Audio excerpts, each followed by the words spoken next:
Peace and blessings, everyone. So I said that I will be back with another video, and I am holding that up to you. I am holding up my word on that. Okay. But this is gonna be kind of a fun video because this is gonna be a get ready with me video as I talk about some real shit. So as I regave my life back to Christ, the enemy has been working because, honey, I mean, the responses that I've been getting because of the path that I'm deciding to take in my next phase of my spiritual journey, it's just really ironic to me that people will attack you based off of your faith preference. And it's like, can we please stop doing that? Like, really, can we stop doing that? Because even Christians, we gotta stop doing that. Because I feel like the spiritual community is picking it up, okay? Because I mean, the backlash, the comments that I'm getting because of me choosing my path to walk with Christ is just, and only Christ, is just crazy to me. But the biggest conversation that's been out there is the conversation on ancestors. Okay. Now, as you guys can tell, I have been promoting a tour for the last year on ancestors. And it is actually called the Ancestral Life Path Tour. I definitely am still going to do it. Now, there's people in the Christian and in my spiritual faith that don't believe that I should be doing that. Now, I never said that I never wanted to do libations or even pay homage, because honestly, that is something that I do. Like I discussed in my testimony video, that is something that I do as far as in just like showing homage to my grandmother who passed away. Like I may have like a little section for her on my counter table where I have her pictures and I have her lipstick and things. And to a lot of people that looks like an altar, but I think that the difference is between doing altar work and just paying a tribute is that altar work takes you from God. So instead of me paying homage to her, like I thank you, the Most High, for giving me the chance to spend time with this woman, I thank you for that. And I thank you for her. That is completely different. I'm sorry, you guys, this lotion got in my eyes. That is completely different from me actually constantly leaving offerings for her, praying to her to guide me, praying to her to bring me money, like stuff like that. It's a totally different thing. So that whole idea of, oh, you don't care about those who came from you, you only care about some white man who quote unquote died on the cross and who is also an ancestor and this, that, and the other, who's a white man. And I'm just like, oh my God, I hope I didn't sound like that when I was going through my spiritual journey. Like I never disrespected anybody because of their walk with God. I just never did that. I always knew that there's more than one way to connect to God. And although I went through my specific story, at the end of the day, it brought me closer to God. So what happened needed to happen for me to get here. And so to judge people, I just think it's so ridiculous. And so the biggest topic of them all, like I said, is the topic around ancestor veneration. Okay, so I already kind of explained the difference between paying homage by pouring libations, the difference between doing that and actually creating an altar space for them and relying on them for your spiritual guidance. And I'll just briefly dive a little deeper into why I am choosing to walk with Christ and only Christ.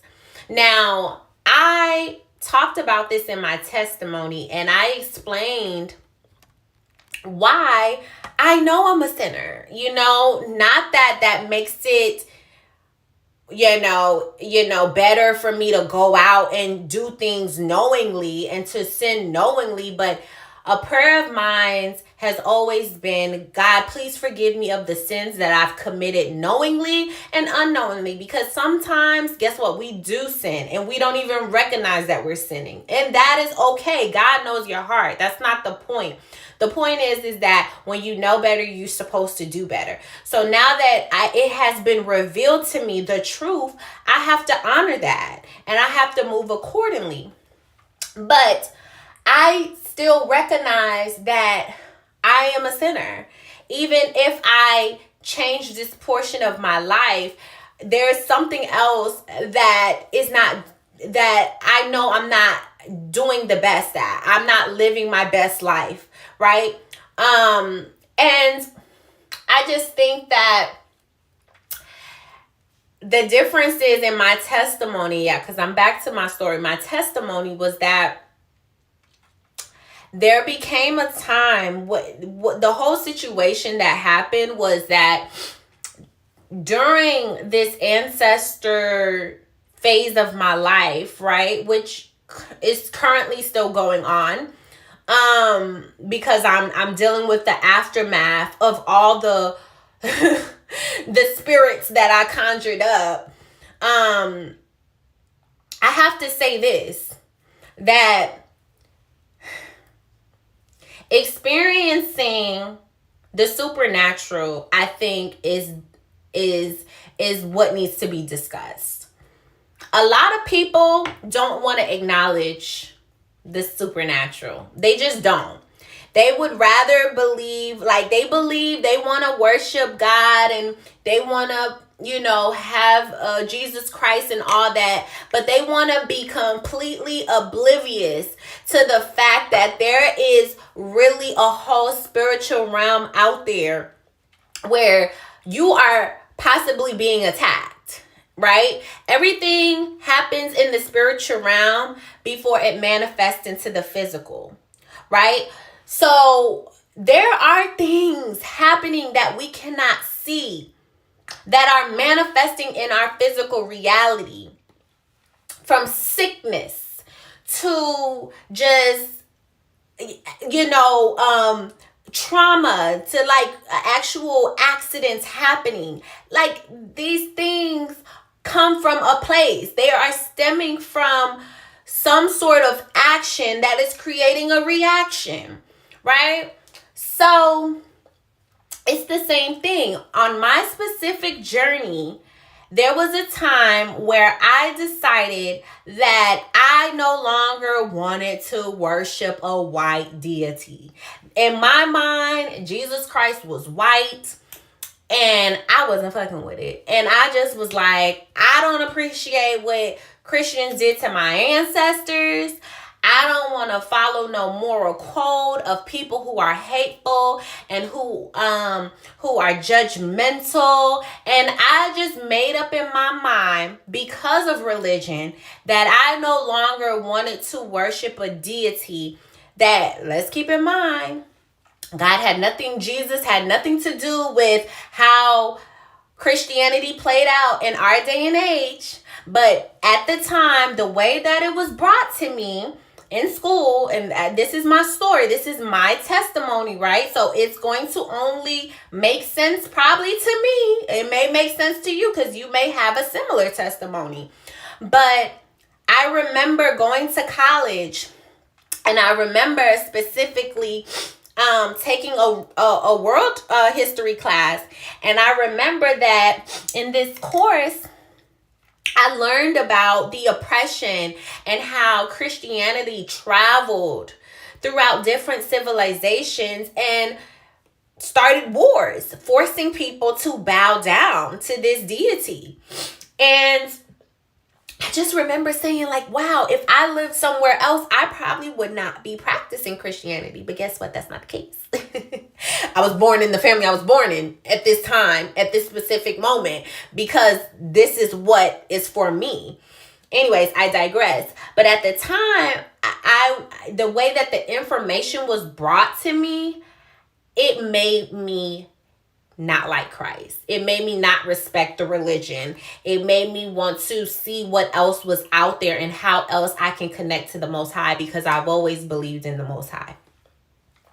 So fast forward, I was woke, like I'm woke and stuff, and I traveled to Africa, and like I talked about, I actually traveled to Africa, and it really actually brought me closer to Christ in a way, because I realized I got to speak to a lot of my elders in the community, and they told me why they weren't practicing witchcraft. It wasn't that they didn't want to follow the ways of their ancestors.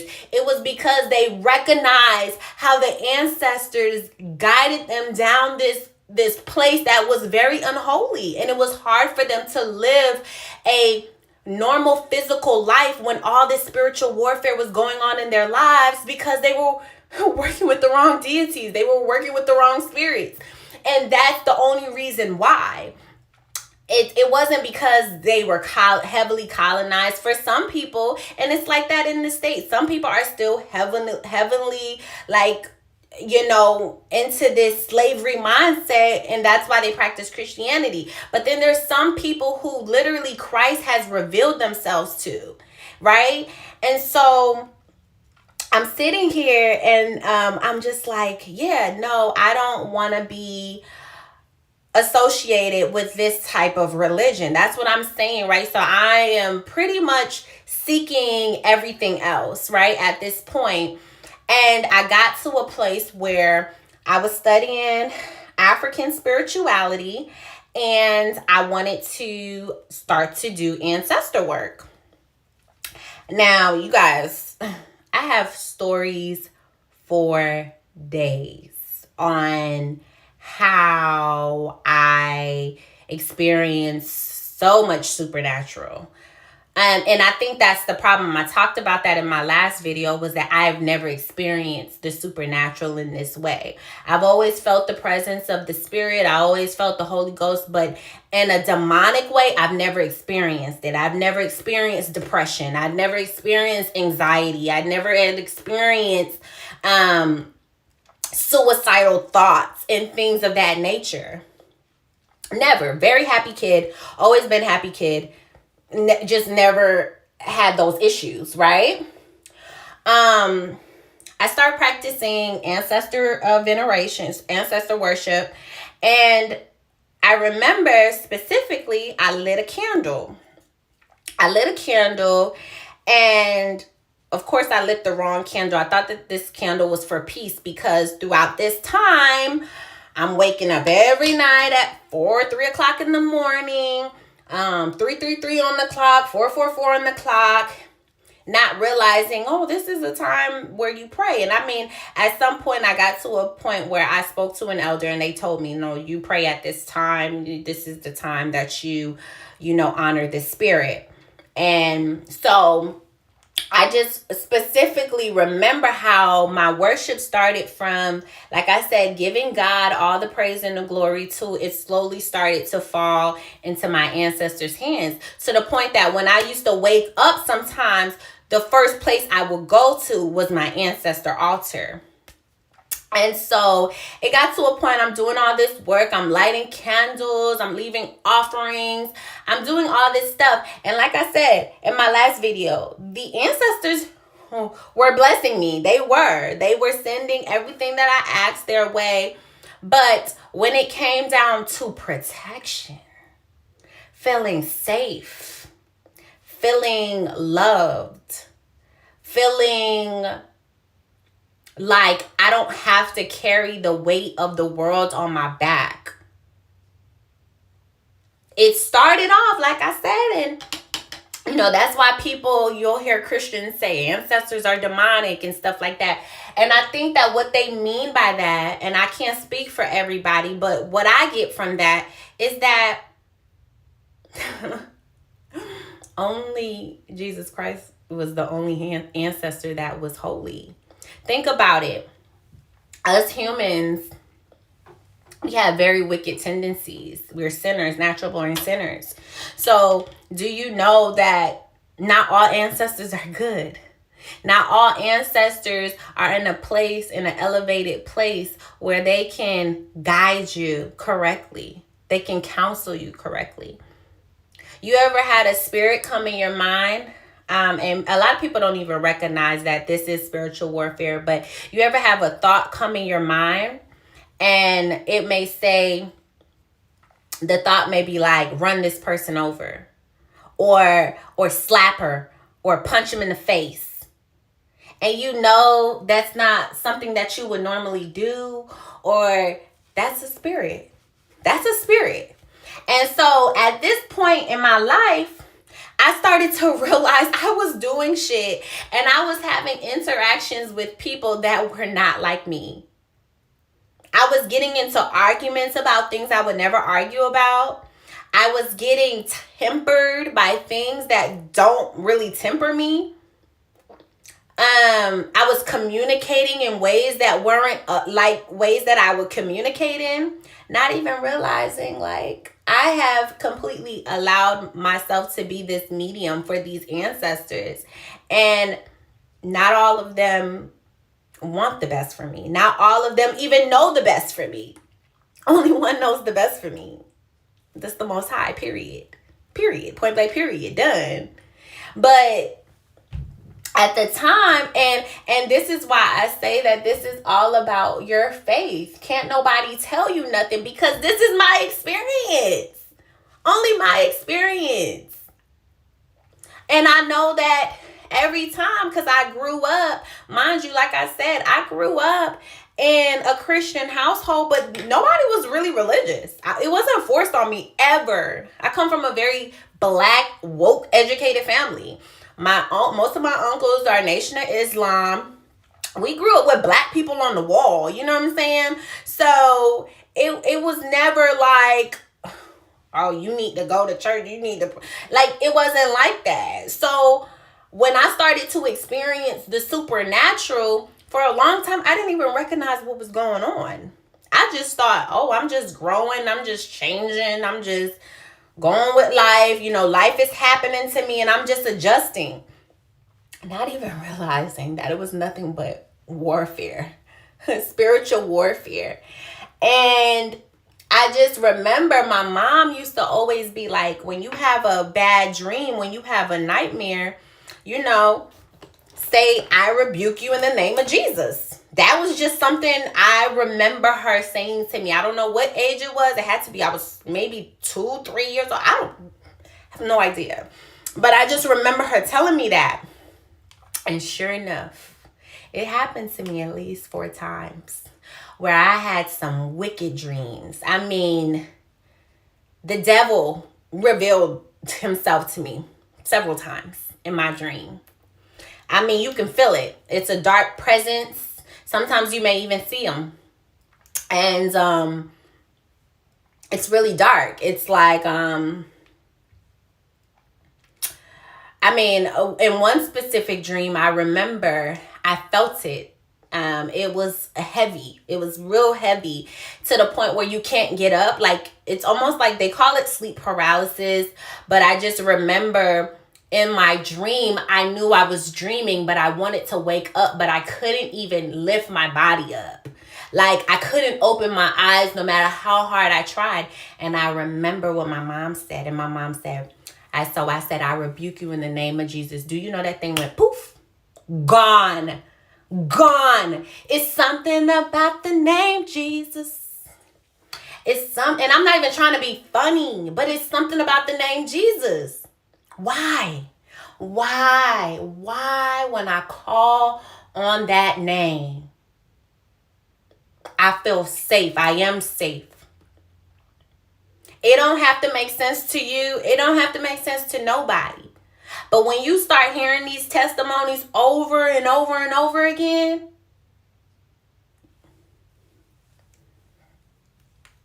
and you got to understand, like I said in my last video, the devil breadcrumbs you. The devil will breadcrumb the shit out of you. So I didn't have these paranormal attacks, these psychic attacks when I first started doing it. It wasn't until years after.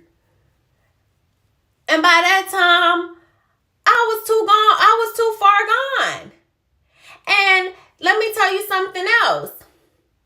Do you think that if that was any other deity, that other deity would be like, come here, my child. Come here. I love you anyway. Even though you put me last for the last 3 years, or let's be real, for the last 10, 15 years of your life, even though you put me last, I'ma still love you and I'ma still protect you. And I'm still going to let you feel my presence. Because if it was me, and this is why I'm human, if it was me, I would be like, no. Go on over there with your ancestors. Go over there with Archangel Michael. Go over there with Yemaye. Go over there. Go over there with nature and cosmos and all. Go over there. Child. It's not even funny, but it's like for real. It's like really for real. And I get on these apps now and I'm just like, yo, I really live in the world. I really, really, really live in the world. Because it's everywhere. It's everywhere. The enemy is everywhere. And it's so crazy because I remember talking to people and they sounded so brainwashed. But when the Most High reveals to you, that's it. It takes one time. It takes one time. And, sometimes it takes people more than one time because we hard-headed and we not obedient. You know what I'm saying?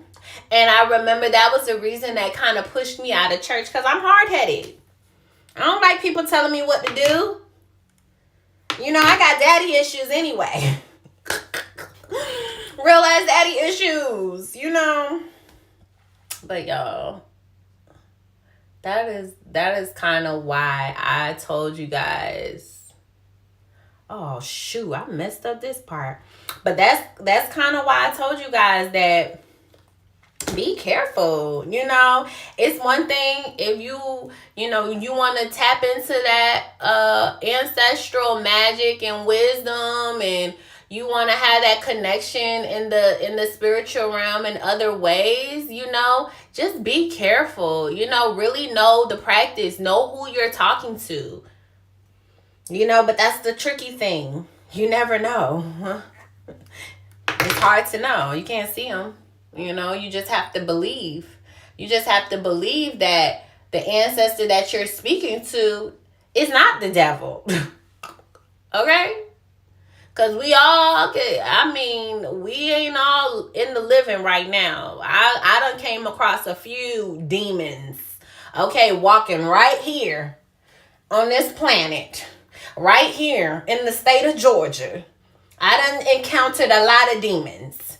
So if you can look somebody in their face and you can feel and touch them, you can sleep with them, you can have babies with them. What makes you think that you not talking to one or you not taking direction from one and you can't even see them? You don't know nothing. You just know what they tell you. It's all faith. And I just found that in my journey that it is nothing you. So that's a little bit about ancestors. If you like these type of videos, let me know. Leave a comment down below and I'll make some more videos because I got stories for days and I'm ready to tell my truth. I don't care what nobody says. You can't judge me. Because because I know I'm divinely protected for sure. But I don't want to make this video too long, but I can definitely go into the stories about my spiritual attacks and how the only time I received comfort and peace was when I called out that name. All right. So